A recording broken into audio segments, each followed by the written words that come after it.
A gente está numa série, queridos, chamada Ele Quis Nos Salvar, a gente quis outra coisa.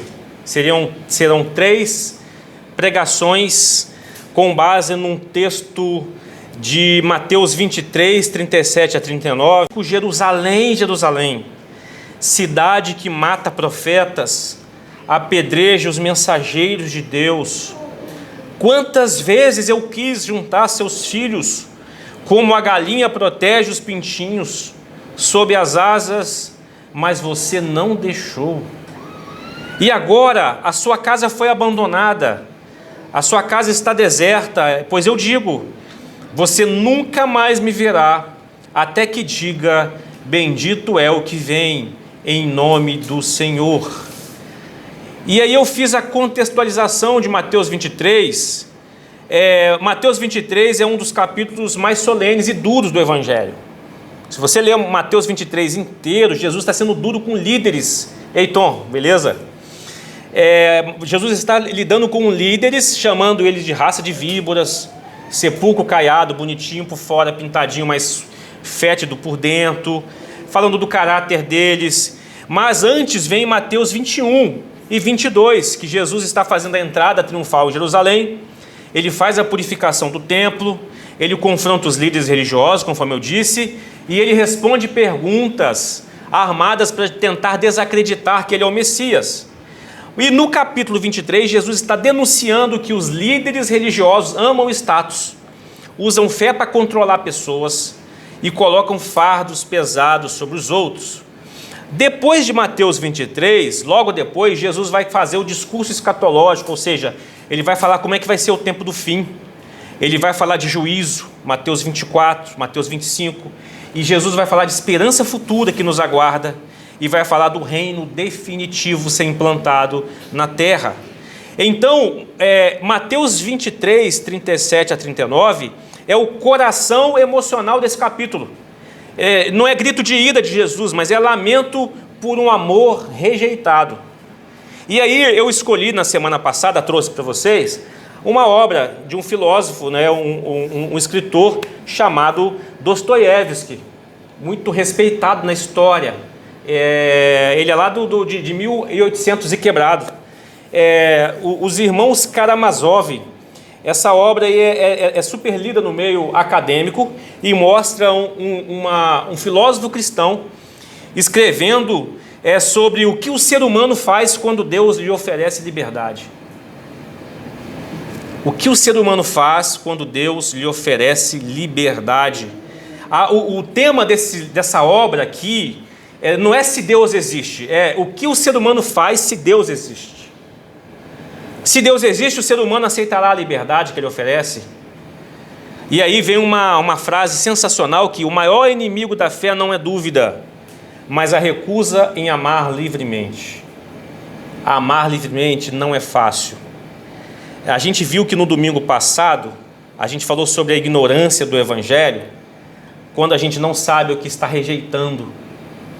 E o Evangelho é um chamado para você amar a Deus e o próximo livre. O Evangelho nos chama para amá-lo livremente, sem precisar de interferências externas, sem precisar de ser guiado por chicote. Se você for olhar muitos contextos chamados cristãos, sempre pelo medo, sempre é pelo chicote, sempre são por leis, e muitas vezes um povo que se diz cristão quer dominar o mundo, colocando inclusive leis mais rígidas, mas o próprio Evangelho deixa bem claro que a lei mostra que nós somos pecadores, e quando a gente tenta se garantir, ser salvo pela lei, a gente é condenado pela lei. Ignorância do Evangelho, ela não é neutra. Você e eu ouvimos, o Evangelho é pregado, mas muitas vezes a gente escolhe outras opções de esperança. Muitas vezes a gente coloca opções em presidentes, na política, na economia. A gente coloca opções, se eu só vou ser feliz se eu fizer a minha faculdade, eu só vou ser feliz se o meu empreendimento prosperar, eu preciso de uma esperança, e muitas vezes a esperança não é o Cristo. A esperança está em outros sistemas. A ignorância não é neutra, porque quando a gente substitui o evangelho por outra fé, por outra coisa, por outra esperança, a gente está correndo atrás de uma promessa de salvação. Hoje, a gente vai falar de Pentecostes, quando o Espírito desmonta os sistemas de salvação. Pentecostes, o Espírito desmonta todos os sistemas de salvação. Eu queria convidar você para abrir Atos 2. Mas antes da gente ler Atos 2, se você tiver com a sua Bíblia aí, o que é Pentecostes? O que seria Pentecostes? Seria uma festa que acontecia no ambiente judaico, no Senado judaico, 50 dias após a Páscoa. Celebrava a colheita, chamada a Festa das Primícias, e depois passou a comemorar a entrega da lei a Moisés no Monte Sinai. No cristianismo, que é o nosso, a gente celebra o Pentecostes 50 dias após a Páscoa. Aí quando eu falo a gente, é no sentido figurado, que a gente não faz isso mais, né? A gente celebra-se a descida do Espírito Santo sobre os apóstolos. E no livro de Atos dos Apóstolos, os discípulos receberam em formas de línguas de fogo, receberam o Espírito e passaram a falar em outras línguas estrangeiras, línguas inteligíveis. Então, estudiosos afirmam que o nascimento da igreja é no dia do Pentecostes. A gente vai ver parte, mas depois vai falar de outra parte aqui. Atos capítulo 2, do verso 1 ao 8, diz assim: no dia de Pentecostes, todos estavam reunidos num só lugar. E de repente veio do céu um som, como de um poderoso vendaval, encheu a casa onde estavam sentados. Então surgiu algo semelhante a chamas ou línguas de fogo, que pousaram sobre cada um deles. Todos ficaram cheios do Espírito Santo, começaram a falar em outras línguas, conforme o Espírito Santo os habilitava. Naquela época, judeus, devotos de todas as nações, viviam em Jerusalém. Quando ouviram o som das vozes, vieram correndo, ficaram espantados, pois cada um deles ouvia em seu próprio idioma. Muito admirados exclamavam: como isso é possível? Esses homens são todos galileus, e no entanto cada um de nós os ouve falar em nosso próprio idioma. Aí vamos lá para o verso 37. Quando acontece esse episódio, Pedro vai pregar e conta toda a história da salvação, do planejamento de Deus da salvação. Conta conforme Jesus foi predestinado a ser morto, crucificado e ressuscitado. Quando Pedro prega aquela pregação poderosa, o verso 37, as palavras partiram o coração dos que ouviam. Eles perguntaram a Pedro e aos outros apóstolos: irmãos, o que devemos fazer? Pedro respondeu: vocês devem se arrepender para o perdão dos seus pecados, e cada um deve ser batizado em nome de Jesus Cristo. Então receberão a dádiva do Espírito Santo. Essa promessa é para vocês, para seus filhos, para os que estão longe, para todos os que forem chamados pelo Senhor nosso Deus. Inclusive para nós aqui, irmãos. Pedro continuou a pregar, advertindo com insistência a seus ouvintes: salvem-se desta geração corrompida. Os que acreditaram nas palavras de Pedro foram batizados, e naquele dia houve um acréscimo de cerca de 3.000 pessoas. Pentecostes, descida do Espírito Santo, mudou o cenário na vida de pessoas que eram covardes, que eram super tímidas, que tinham medo, que não tinham autoridade, que não tinham ousadia, nem para falar em público. Pentecoste transformou vida de pessoas. libertou de muitas coisas, deu poder ao cumprimento da missão que Jesus ordenou. A gente aprende, a primeira coisa que a gente aprende é que Pentecostes não é poder político, econômico e cultural, mas conversão de coração. O Espírito Santo desceu sobre aquelas pessoas ali, não foram para assumir um lugar no Império de Nero, não foi para assumir um lugar no ministério de Herodes, não foi para dar disposição para eles pegarem armas e fazerem uma dominação cultural. O Espírito pousou sobre aquelas pessoas ali, aonde houve uma transformação de vida, onde houve vida de verdade. E o Espírito desceu sobre aquelas pessoas ali, não para competir com o sistema romano, com suas leis, com a sua violência armada, com a sua privação de liberdade. Não foi para competir com o sistema de Herodes, que governava a Judéia, mas o Espírito desceu sobre pessoas para expor de como os sistemas do mundo são frágeis, são falhos, e como Deus governa na história da humanidade. Se você ler aí o verso 23, que a gente não leu aqui, Pedro fala o seguinte quando ele começa a pregar após a descida do Espírito Santo: Jesus foi entregue conforme um plano pré-estabelecido por Deus, conforme o seu conhecimento prévio daquilo que aconteceria. Pentecoste é descida do Espírito Santo que nos dá ousadia, capacidade, virtude, poder para anunciar que Deus está no controle da história, que nos momentos definidos Ele intervém na história da terra, que Ele predestinou que o seu Filho morreria em nosso lugar, e Ele já saberia tudo o que aconteceria. E ainda o verso 23 continua: com a ajuda de gentios que desconheciam a lei, vocês pregaram na cruz e o mataram. Ou seja,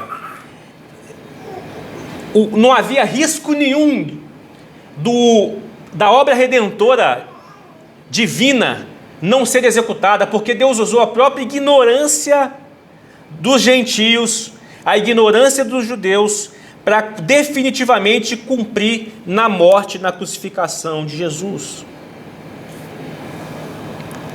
Pentecoste é para anunciar que Jesus ressuscitou e está vivo.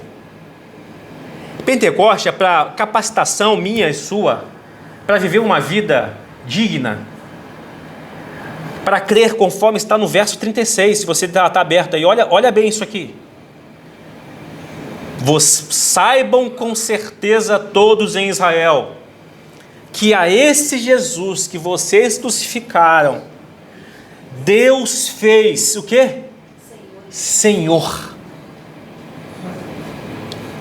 Pentecostes é capacitação para viver uma vida livre, com alegria, com segurança, que independente do Nero, que mandava matar todo mundo fácil, que queimava pessoas em postes para iluminar a cidade, Pentecoste é que independente de Herodes, corrupto, covarde, Pentecoste é que independente da economia, daquela época era horrível,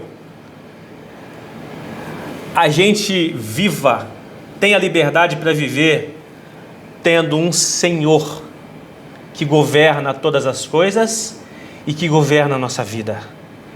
Ele é Senhor e Cristo, é Senhor e ungido, é Senhor e Rei.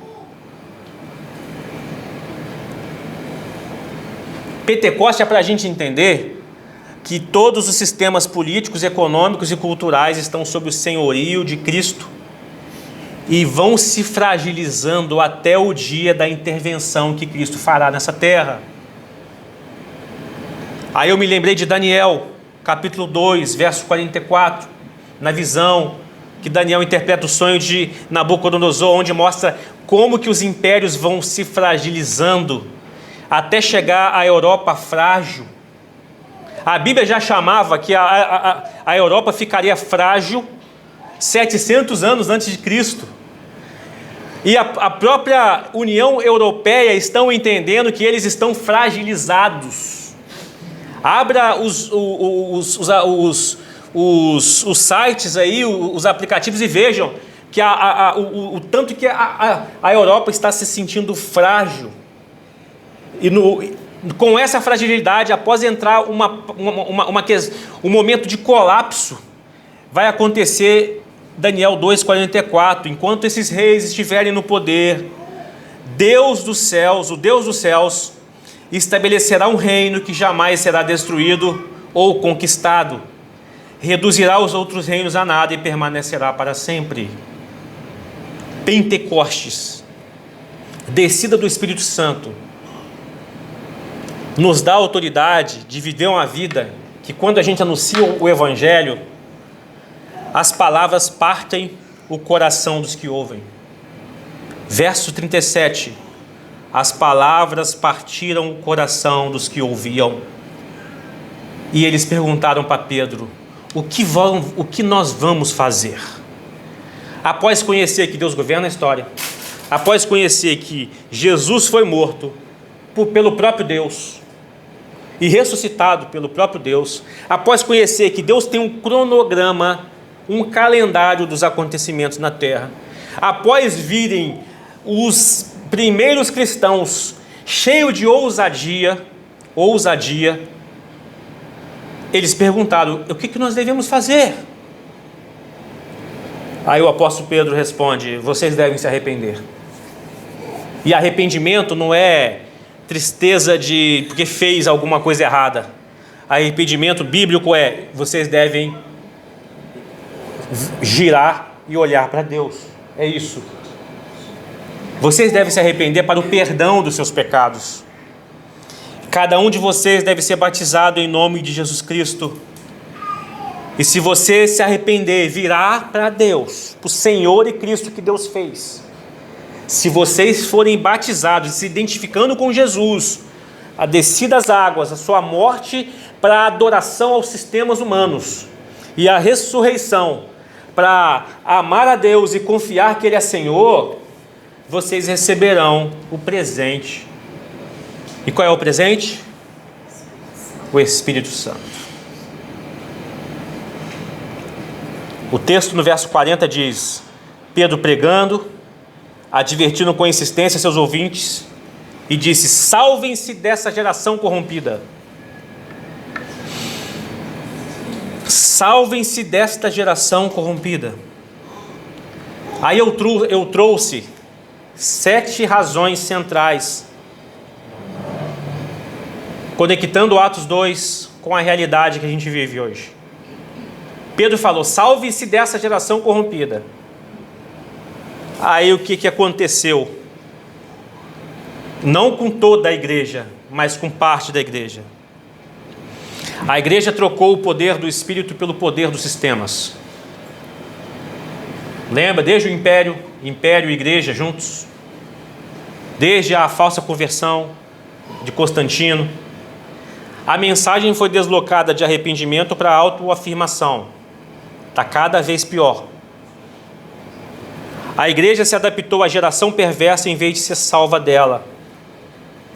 Irmãos, lembra do Banco Master? A crise do Banco Master? Já viram onde está respingando essa loucura? Em igrejas. CPI do INSS. Lembre-se da lista que a Damares fez, citando o nome de pastores que receberam verba dos velhinhos desviada. A igreja se adaptou à geração perversa em vez de ser salva dela. O evangelho foi reduzido a benefícios, não a um reino. A vida comunitária foi fragmentada, ou seja, não há aquela unidade de comunhão.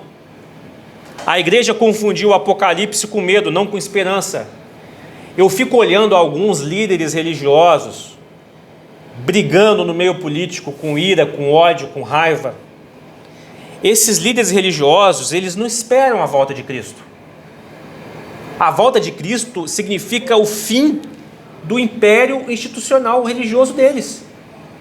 Então é por isso que eles brigam, é por isso que eles defendem com unhas e dentes, por isso que eles odeiam.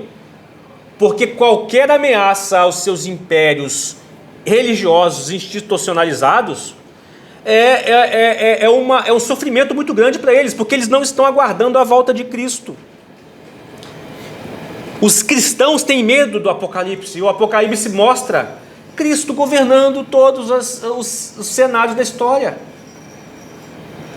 A culpa foi terceirizada e não confessada. A gente passou a colocar a culpa, eu fiz isso por causa disso, daquilo, porque aconteceu isso, porque aconteceu aquilo. E a culpa não é confessada.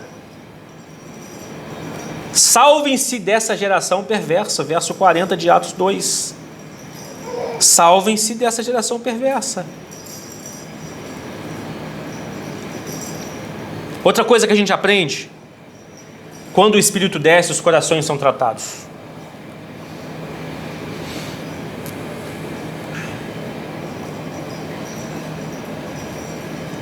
Se você dá uma lida em Atos, livro dos Atos dos Apóstolos, escrito por um médico, escrito por um cara da ciência, o médico Lucas, que foi pago por um cara muito rico para... Veja se isso é verdade, escreva para mim. Escrito por um médico que acompanhou os apóstolos em suas viagens. Mostra como que foi transformador a vida, o Espírito Santo na vida de Pedro, o Espírito Santo na vida de Paulo, o Espírito Santo na vida dos apóstolos. Como que foi transformador a pregação e a transmissão do Evangelho que fazia a igreja crescer. Como foi transformador num cenário político, econômico e cultural, a igreja fazendo uma grande diferença na sociedade. Quando a gente vai para a obra de Dostoiévski, tinha o pai que amava o prazer. O que ele dizia, o que importava é viver bem, não importa o que eu faço, não importa as loucuras que eu cometo, o Espírito gera em pessoas assim domínio próprio,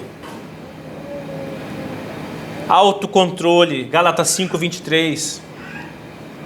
O Espírito Santo gerou em Pedro domínio próprio, aquele que gostava de pegar uma espada para cortar a cabeça de pessoas. Quando ele corta a orelha de Malcolm, o soldado, é porque ele errou. O objetivo foi passar a espada para cima. Gera domínio próprio. Quando a gente olha para o Dmitri, o personagem do livro de Dostoiévski, que era emocional, instável, não tinha controle, ora fazia coisa boa, ora era um canalha. Ele mesmo disse isso. Eu sou um canalha, mas eu amo honestidade. Eu amo a integridade, mas eu sou um cara canalha. O Espírito Santo transforma canalhas. Transforma pessoas que não têm uma vida de estabilidade emocional, espiritual. Romanos capítulo 12, 2. Não imitem o comportamento e os costumes desse mundo, desde que Deus os transforme. Evangelho é transformação. Não existe, onde não há transformação, não há descida de Espírito Santo, irmãos. Quantas críticas a gente ouve que a igreja brasileira, os evangélicos brasileiros querem fazer uma dominação cultural, querem transformar o evangelho como a religião oficial do Estado. Mas quando você olha a influência positiva de transformação não se vê. Escândalos após escândalos acontecendo. Não imitem o comportamento e os costumes desse mundo. Deixem que Deus os transforme por meio de uma mudança no modo de pensar, para que vocês experimentem a boa, agradável e perfeita vontade de Deus para vocês. O Espírito Santo desce para convencer pessoas como o Ivan lá da obra, o filho revoltado, racional, que criticava Deus porque havia mal no mundo, sofrimento no mundo, sofrimento de inocentes. E ele dizia que o sofrimento acontece no mundo porque Deus dá liberdade para as pessoas fazerem o mal. Aí Deus nos traz liberdade. Deus não está com um chicote nos nossos lombos para a gente amar o próximo e amá-lo. Deus não faz isso. Deus nos chama a viver uma vida de liberdade, que muitos não entendem essa liberdade. Muitos cristãos não entendem essa liberdade. Talvez você possa nunca ter ouvido isso, que o Evangelho é te dar liberdade para você amar a Deus, amar o próximo, não se corromper com esse mundo, ser transformado, não viver debaixo de chicote divino. Ivan, ele queria justiça, mas ele não queria cruz.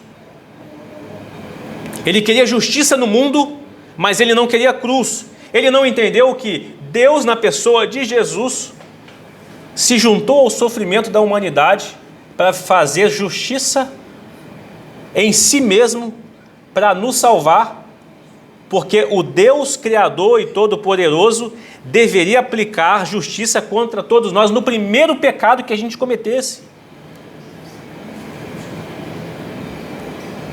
O Espírito Santo, ele desce sobre nós, ele vem sobre nós para nos capacitar de uma maneira que haja liberdade, que é a vida do outro filho, Alyosha, da obra. E olha só que texto lindo, 2 Coríntios 3, 17 a 18. Pois o Senhor é Espírito. Quem lembra desse texto? E onde está o Espírito, há liberdade. Aí eu já vi esse texto sendo ensinado assim: irmãos, pode fazer o que quiser, ensinando o pessoal a rodopiar, fazer as loucuras todas, porque tem que ter liberdade. Não é esse tipo de liberdade de fazer loucuras, escandalizar os outros que estão olhando de fora, né?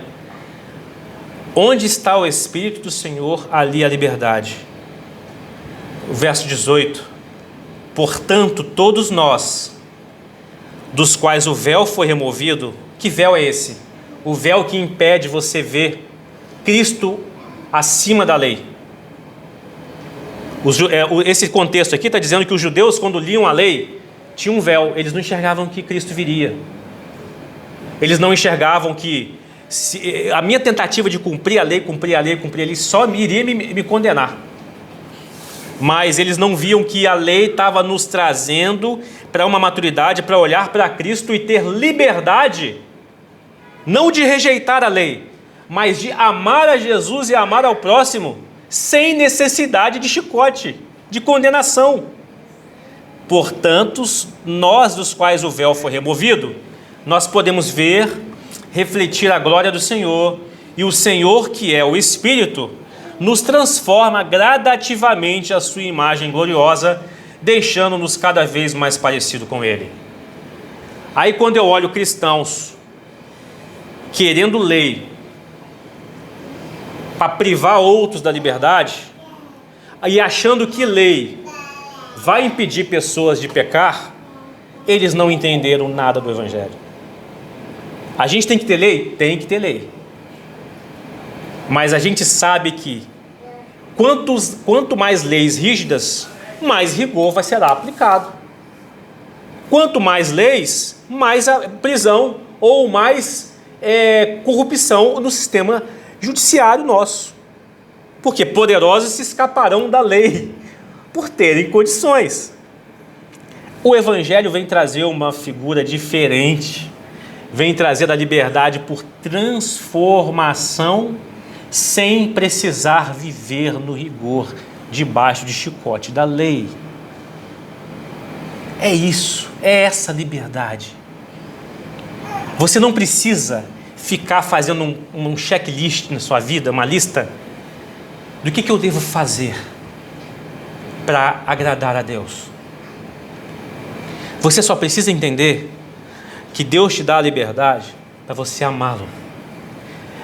E é certo que você e eu não temos poder para conseguir amar a Deus. O que Deus faz? Nos dá o Espírito.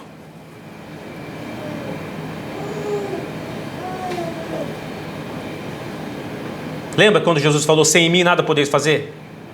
Espírito.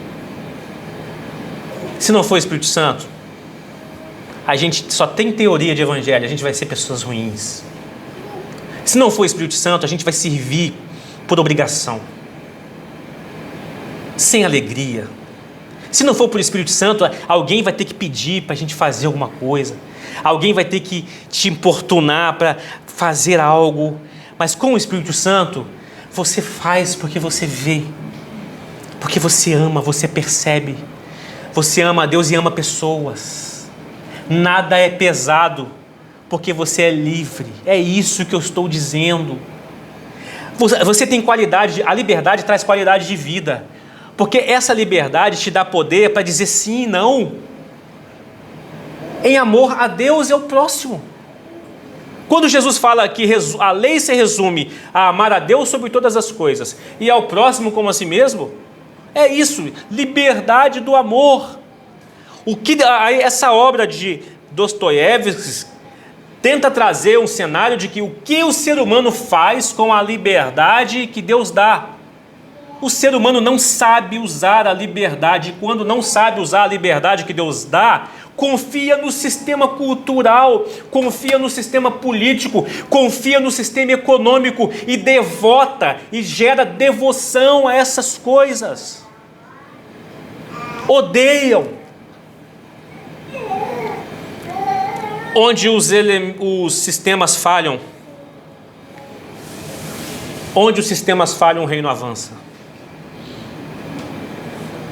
Atos 2,40, salvem-se da geração perversa. Salvem-se da geração perversa. Não sejam como eles.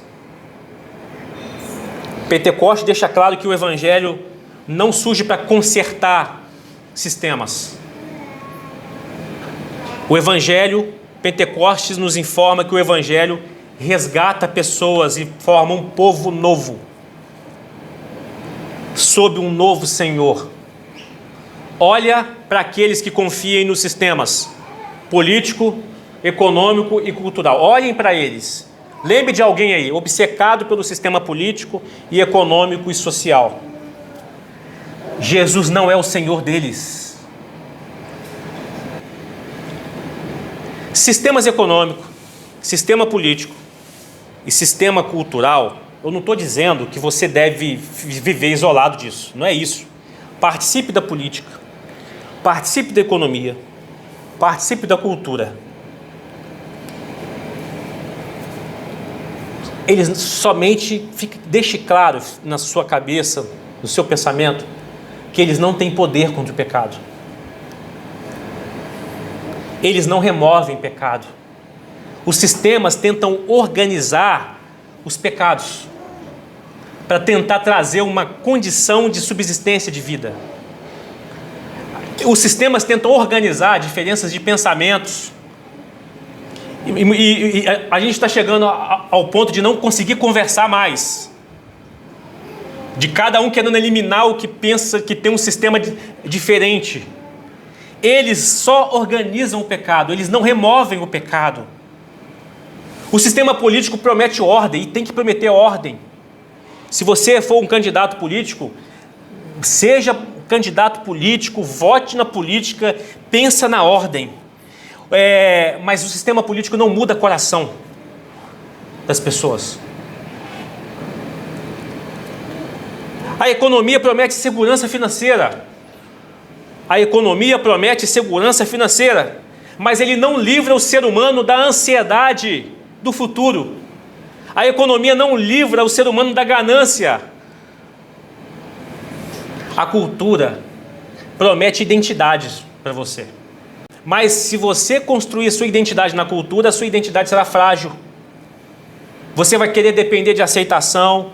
Você vai viver por desempenho e por poder. Você vai viver por likes.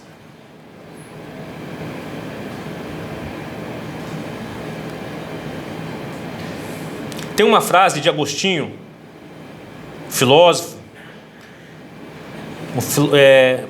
católico, Agostinho, que é chamado de santo, inclusive. Quando ele escreve Cidade dos Homens e compara com a cidade de Deus, ele escreveu assim, ó: sem justiça,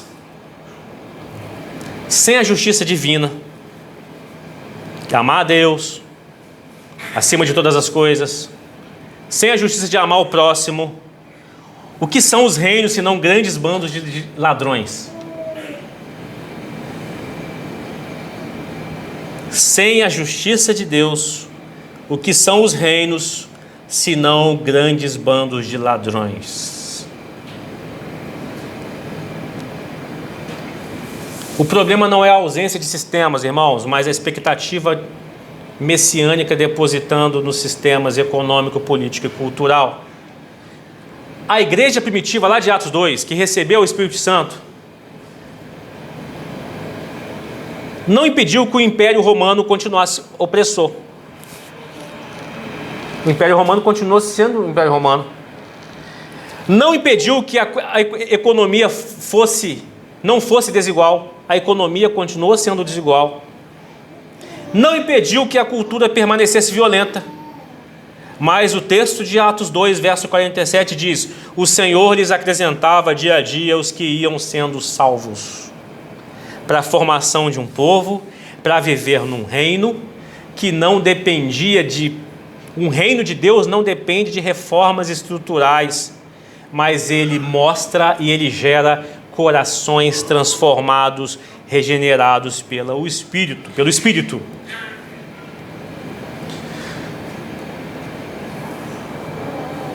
Jesus chorou sobre Jerusalém. Jerusalém, Jerusalém, vocês matam os profetas. Vocês apedrejam aqueles que trazem a mensagem de liberdade. Jerusalém, Jerusalém, vocês não querem liberdade. Vocês querem revolução contra Roma. A gente viu no contexto que eles escolheram Barrabás, que já tinha um histórico de revolução. Quantas vezes eu quis ajuntar os teus filhos, Mateus 23, 37. Quando Jesus fala isso, o problema não estava lá fora. Não estava nos sistemas, o problema, ele deixa claro que estava dentro do coração humano.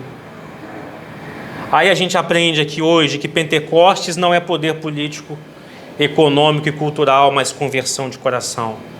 Descida do Espírito Santo é conversão de coração. Quando o Espírito Santo desce, corações são tratados e pessoas são transformadas. E onde os sistemas falham, o reino avança. Vocês receberão o Espírito Santo sobre vocês e serão minhas testemunhas.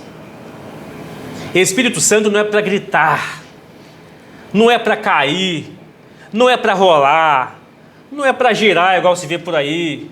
Espírito Santo é para ser testemunha de Jesus em toda a parte, inclusive onde você odeia, que era Samaria naquela época para os judeus. Eles odiavam os samaritanos. Tudo começou quando eles estavam reunidos num só lugar.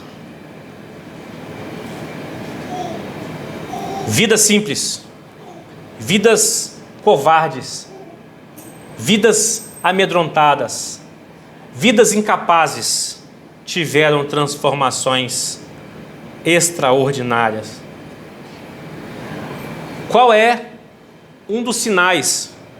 A gente viu aqui alguns sinais de quando o Espírito está sobre nós: transformação, coragem, capacidade de amar a Deus sem medir esforços, capacidade de servir sem medir esforços, Pessoas que convivem com nós poderão partir o coração. O texto diz: as palavras partiram o coração dos que ouviam.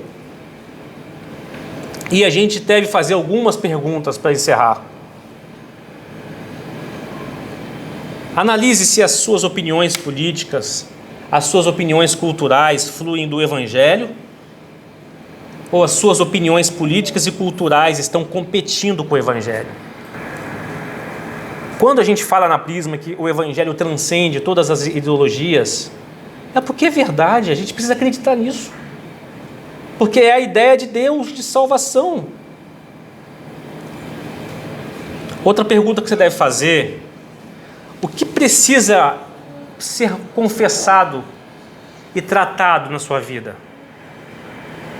em relação à necessidade de transformação, em relação à necessidade de serviço alegre, livre, em situações onde você possa estar aprisionado em algum pecado que você não consegue vencer?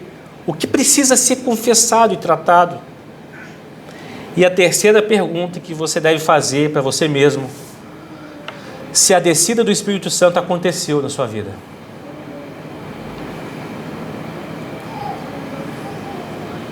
A descida do Espírito Santo aconteceu na sua vida para gerar liberdade, poder, testemunho de Cristo na sociedade.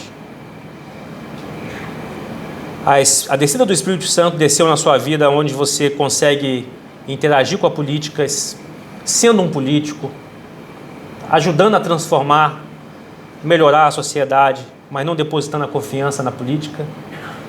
A descida do Espírito Santo desceu na sua vida ao ponto que você, dentro de casa, é um marido transformado, uma esposa transformada, um filho transformado.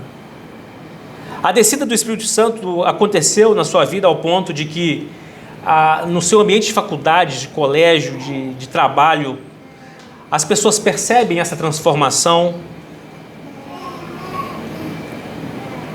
Curva sua cabeça, vamos orar. O Espírito ainda desce, irmãos. O chamado ainda está ecoando, o chamado de Pedro: salvai-vos dessa geração corrompida, está ecoando. Mas decisões são necessárias serem tomadas. O Senhor está te dando liberdade. E se porventura a gente está cego espiritualmente, aí o Senhor envia o Espírito para convencer-nos do pecado, da justiça e do juízo.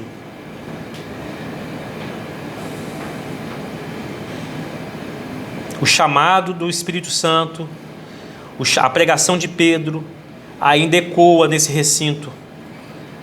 Uma decisão é necessária. Perguntaram: o que nós vamos fazer ao saber que Deus governa toda a história, que Deus enviou o seu Filho, que mesmo sem saber, seres humanos mataram o Cristo, mas foi Deus quem já tinha determinado que aconteceria? O que fazer sabendo agora que Deus ressuscitou e esse Senhor, e esse Cristo foi feito Senhor e ungido Rei, o nosso Messias, o nosso Rei de um povo? O que fazer? Talvez você e eu precisamos fazer essa pergunta. Sabendo de tudo isso, o que eu devo fazer? A resposta do Evangelho é: arrependei-vos. Dê um giro, pare de olhar para sistemas, para pessoas, parem de olhar para o pecado como redentores da sua vida. Pare de buscar identidade na cultura, pare de buscar identidade nas suas conquistas, busque a identidade de filho de Deus e seja livre. Seja livre. Arrependei-vos e recebereis de presente o Espírito Santo. Deus tem presente para a nossa igreja, irmãos. Deus tem um presente mais importante da sua vida: o dom do Espírito Santo para a liberdade. Deus está te chamando para ser livre, para vencer os seus pecados. Deus está te chamando para ser livre, para não depender de falsas esperanças. Deus está te chamando para ser livre e amar com disponibilidade, com amor, com alegria, livre, servindo a Deus e servindo ao próximo. Vamos orar. Ó Deus, ajude-nos a alcançarmos a plena liberdade. Quantas vezes, Senhor, a nossa identidade foi fundamentada no que os outros pensariam de nós, na nossa performance, na nossa habilidade, e muitas vezes ficamos nas mãos de poderosos, nas mãos de influentes, nas mãos do nosso chefe, nas mãos de cada ano de eleição, a esperança sendo renovada, e a gente não compreendeu que Deus o fez Jesus Senhor e Rei, Senhor e Messias, Senhor e Cristo ungido. Deus, traga-nos liberdade em relação à nossa conta bancária, Senhor. Quantas vezes nós nos preocupamos com o que nós vamos colher em relação à vida financeira e olhamos para os sistemas, procuramos meios de sobrevivência e ficamos irritados, preocupados, ansiosos. Mas o Senhor nos chama para a liberdade, para confiar no Pai que sabe o que a gente precisa antes de pedir. Quantas vezes, Senhor, a gente perde a liberdade odiando pessoas, o nosso concorrente, o nosso vizinho concorrente, o empreendedor concorrente dos nossos negócios, o funcionário do meu local de trabalho que está me incomodando, Senhor, mas Deus nos deu liberdade para confiar no Senhor, porque a nossa vida é guiada e protegida por Deus. Deus, transforme nosso coração, nossa maneira de pensar, para descansar na sua providência e confiar no Senhor e não nos homens. Salmo 118:8, é melhor confiar no Senhor do que nos homens, é melhor confiar no Senhor do que nos príncipes.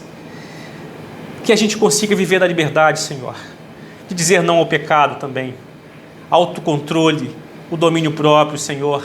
Se porventura nós estamos vivendo em altos e baixos na nossa santificação, Senhor, conforme foi lido aqui, o apóstolo Pedro, a carta de Pedro, vive a vida terrena com um temor ao Senhor, porque além de ser amor, mas esse Senhor também é justiça. Ó Deus, que todos nós aqui alcancemos liberdade, prosseguimos em direção à liberdade, e eu ordeno em nome de Jesus, todos os espíritos malignos que têm privado pessoas aqui da liberdade, sejam repreendidos agora em nome de Jesus. Espírito Santo, desça sobre nós, desça sobre cada casa aqui nessa noite, nessa manhã, Senhor, desça sobre cada corpo, cada coração, cada mente, e transforma-nos em liberdade, para que ninguém precisa nos pedir nada, que a gente sirva com alegria,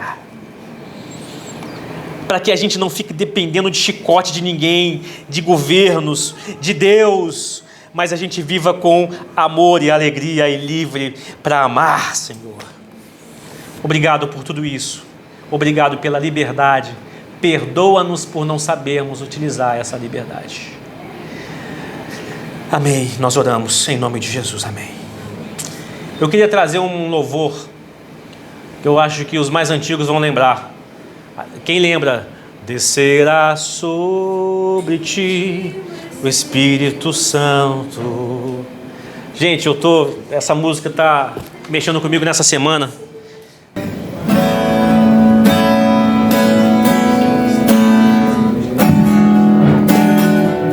Grande peça. Descerá sobre ti o Espírito Santo, e o poder altíssimo te envolverá.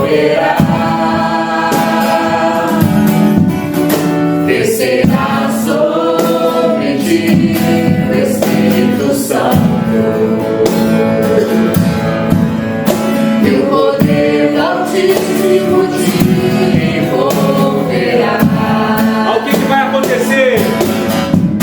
Tua alma viverá, teu espírito renovará, e no teu corpo tudo novo se fará. Tua alma viverá, teu espírito renovará, e no teu corpo tudo novo se fará.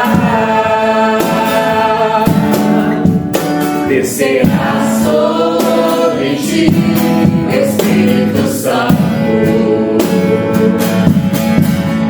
e o poder do Altíssimo te envolverá. Descerá sobre ti Espírito Santo, Desse Espírito. e o poder do Altíssimo te envolverá.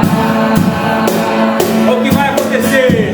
Tua alma viverá, teu espírito renovará, e no teu corpo tudo novo se fará.